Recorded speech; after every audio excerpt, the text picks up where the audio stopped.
Silence, silence dans la salle. Silence dans la salle, sinon j'évacue. Oh.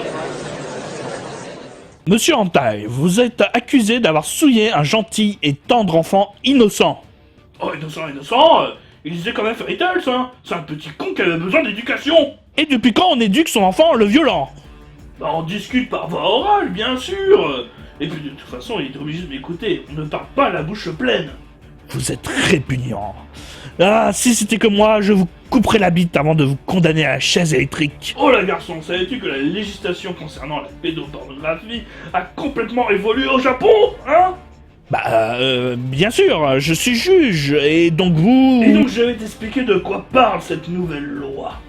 Parlons d'un sujet assez complexe, et dont il est difficile de parler sérieusement avec des vannes. Je suis plutôt du genre soit on en rit totalement, soit on en discute sérieusement. Je voulais parler du lolicon. Vous n'êtes pas sans savoir qu'en 2014, une loi concernant la pornographie infantile en vidéo photo a été mise en place au Japon.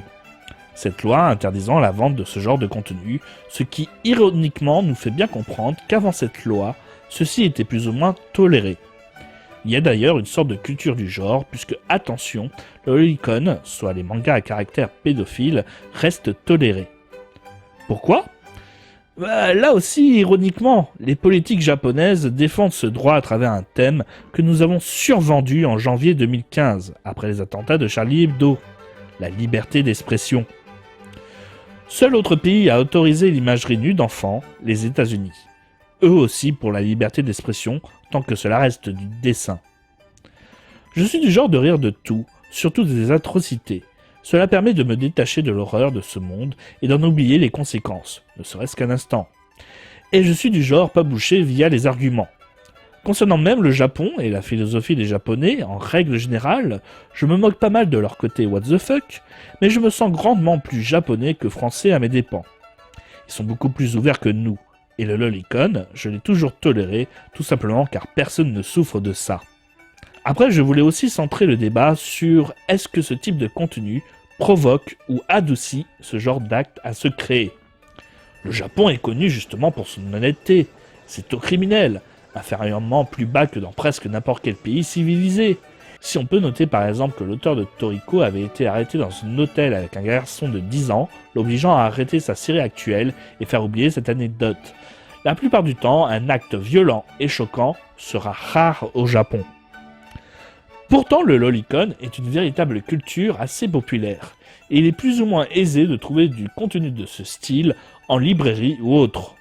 Même si à terme, cette loi va sûrement viser un jour cette culture, il serait intéressant de savoir si justement mettre un terme à ça ne provoquerait pas justement l'augmentation de ce genre d'actes.